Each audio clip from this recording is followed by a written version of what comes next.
नमस्कार, मी गीता दराडे लोकसंवाद न्यूज मध्ये आपले स्वागत करत आहे। आज आपल्या बारामती तालुक्यातील जे नगरपालिकेचे इलेक्शन लागले आहे त्यामध्ये आज एक उमेदवारांची आपण प्रतिक्रिया घेत आहोत। तर तुमचे नाव सांगा। माझं नाव अभिषेक भारतजी। मला आज उमेदवारी लाभलेली आहे ती कोणत्या वार्डातून आहे किंवा त्याचं तुम्ही काय? मला उमेदवारी भाजप पक्षातर्फे लाभलेली आहे। बारामती नगर परिषद प्रभाग क्रमांक 9 ओबीसी पुरुष। आज या ठिकाणी तुम्ही जनसमुदायाला काय आवाहन करू इच्छिता? जनसमुदायाला आवाहन करण्यासाठी जास्तीत जास्त त्यांनी फक्त जो माणूस काम करत असा माणूस बघून त्यांनी मतदान। आज जागतिक पातळीवरती आज बारामतीकडे सगळ्यांचे लक्ष लागून आहे। आज बारामती म्हणजे अजित पवारांची बारामती संबोधली जाते। तर आज या ठिकाणी तुम्ही भाजपकडून जी उमेदवारी घेतलेली आहे तर आज प्रचार तुमचा कसा चालू आहे किंवा तुम्हाला जनसमुदायाचा कसा पाठिंबा लाभलेला आहे? पाठिंबा बऱ्यापैकी चांगला आहे। 100% म्हणता येणार नाही पण 90% चांगला रिस्पॉन्स आहे।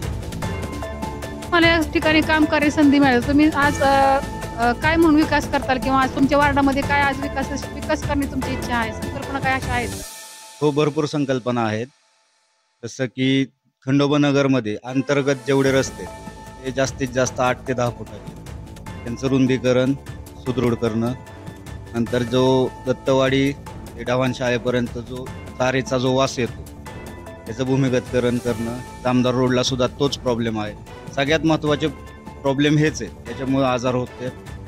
आजारामुळं माणसांची कमी ही दवाखान्यात जास्त झाली।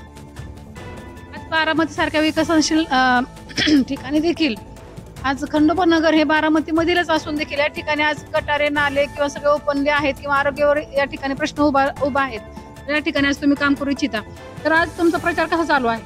प्रचार उत्तमरित्या चालू। काय तुमच्या विषयी प्रतिक्रिया तर समोर आता जेवढ्यांशी भेटतोय त्यांच्या प्रतिक्रिया 100% खूप उत्तम आहे। आज या ठिकाणी दादांच्या आज वार्डामध्ये किंवा दादांच्या बारामतीमध्ये आज 8-9 उमेदवार बिनविरोध निवडून आलेले आहेत, त्याबद्दल तुम्हाला काय सांगता येईल? 8-9 उमेदवार बिनविरोध निवडून येणं म्हणजे जी लोकशाही आहे त्याला एक प्रकारचा धोका म्हणतो। तिथं थोड्या पद्धतीने थोड्या प्रमाणात का होईना विरोध होणं गरजेचं होतं। फक्त पैशाच्या जीवावर बिनविरोध निवडून येणं लोकशाहीसाठी खूप मोठा धोका। आज या ठिकाणी तुम्ही जनसमुदायाला काय आवाहन करू इच्छिता? माणूस कामाचा असेल, माझा पक्ष आहे भाजप, तो राज्यातही सत्तेत आहे केंद्रातही सत्तेत। त्यामुळं असं नाही की दादांच्या बारामतीत भाजपला निवडून दिलं म्हणून तुमची कामं होणार नाही। तुमची कामं त्यांच्यापेक्षा 200% चांगली होणार ह्याची आम्ही मिळेल।